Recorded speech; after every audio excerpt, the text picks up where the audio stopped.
একাদশী দিনে অনেকে রুটি খায়, রুটি খাওয়া যাবে না, কারণ রুটি গমের আটা থেকে হয়। তাহলে ধান, গম, জব, ডাল আর মাছ, মাংস ইত্যাদি এটা বর্জন করতে হবে বাবা।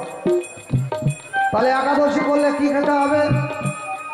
একাদশী করলে আপনি ফল, দুধ, আর না হলে সাবু, সাবু জলে ভিজিয়ে রাখবেন।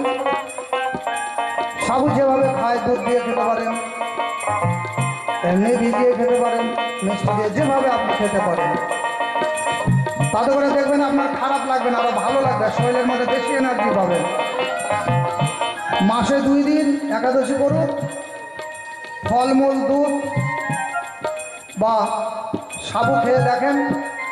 2, 4, 5টা একাদশী করলেই দেখবেন আপনার শরীরে কত রোগ বিয়োগ কমে গেছে, শরীরে কত এনার্জি ফুর্তি কমে গেছে। আর একাদশী করলে জীবনের যত পাপ সব দূরীভূত হয়ে যায়।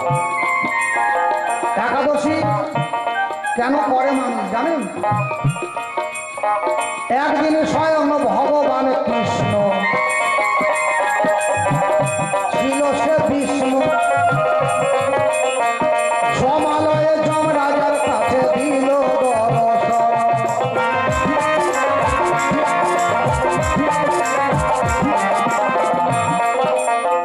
যমরাজার কাছে গেলেন, যেহেতু যমপুরী দর্শন করে আসি।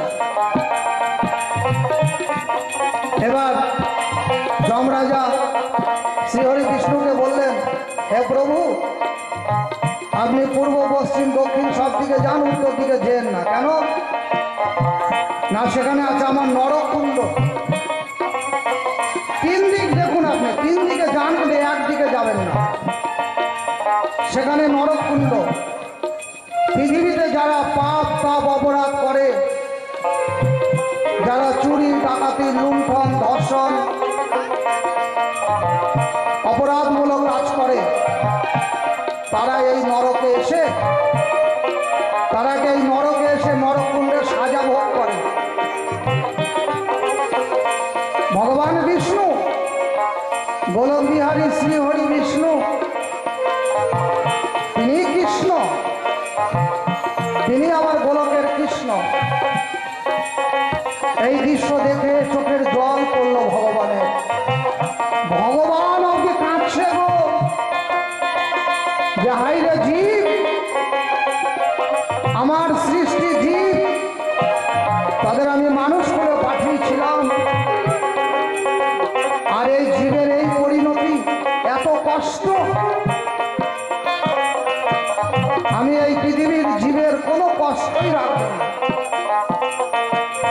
তাই স্বয়ং ভগবান একাদশীর জন্ম সে যে দিল, আর বলল যে একাদশী যে করবে তার পাপ তাপ হরণ করবে ভালো।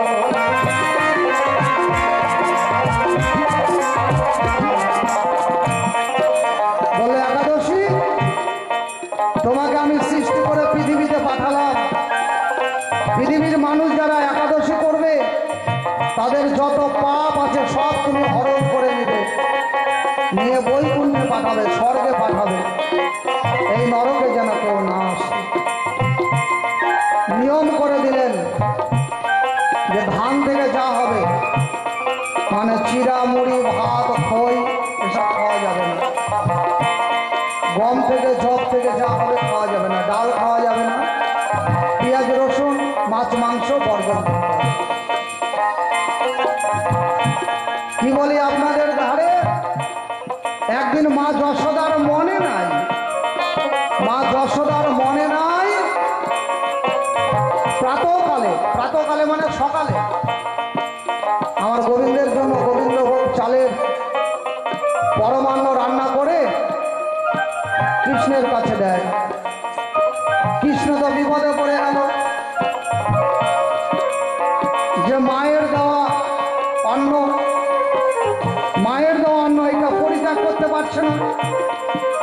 আবার যদি খায় তাহলে মহা পাপ হবে, তাহলে আমাকেও নরকগামী হতে হবে। তাই কি করলেন? ওই একাদশীর মায়ের দেওয়া অন্ন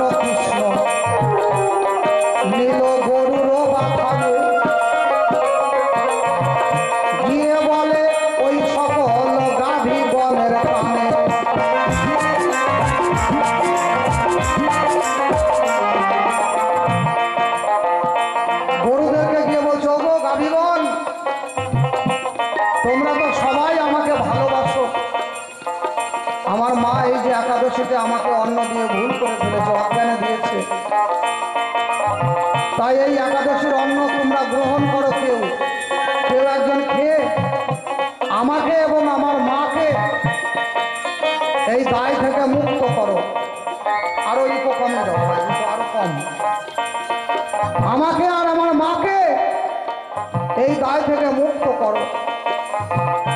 ওই গাভী গণে কেঁদে কেঁদে বলে কৃষ্ণের ভাই, হে কৃষ্ণ, না জানি কত জন্মের পুণ্য ফলে আমরা তোমার চরণ পাই।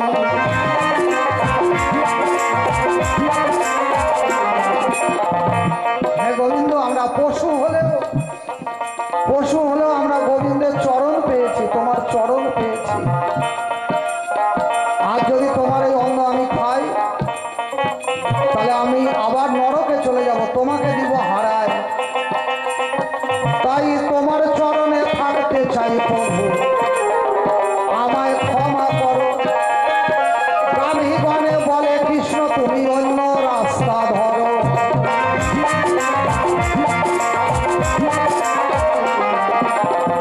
বসুমতীকে বলে বসুমতী, আমার একাদশীর পাপের অন্ন করো হে গ্রহণ।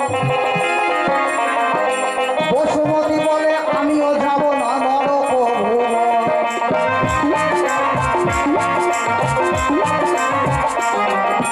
এইবার জলে যখন দিতে গেল, তখন জলের দেবতা বরুণ দেব, গঙ্গা দেবী সবাই এসে কয়, মাপ করো তুমি অগ কৃষ্ণ দয়াময়।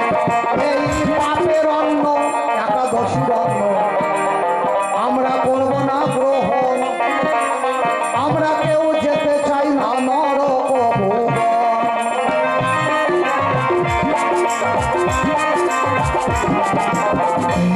কিন্তু গঙ্গা দেবীর বাহনকে, গঙ্গা দেবীর বাহন কিন্তু মকর মাছ। মকর মাছ মানে কুমির, কুমিরকে বলে মকর মাছ। তো ওই কুমির,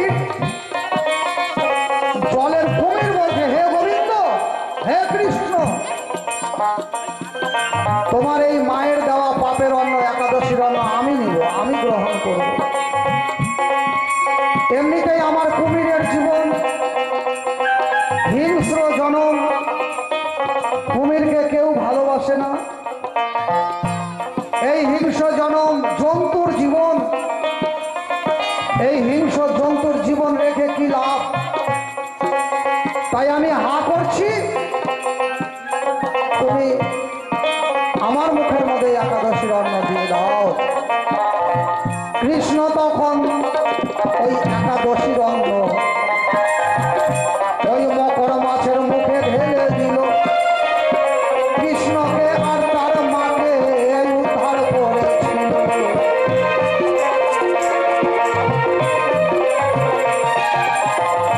তখন কৃষ্ণ বলে, ওরে মকর মাছ, তোর প্রতি আমি খুশি হইয়া যাই। খুশি হইয়া তোরে আমি একটা বর দিতে চাই।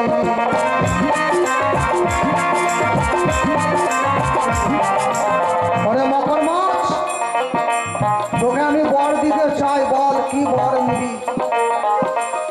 মকর মাছ বলে, প্রভু, আমি যে মুখ দিয়ে এই পাপের অন্ন ভোগ করেছি, তাই আমার মনের বাসনা, আমি তোমার বদনে থাকতে চাই। আমি তোমার বদনে থাকতে চাই সদা সর্বদা। কৃষ্ণ বলে, ও এই কথা, ঠিক আছে, যা। তাই তোর মাথা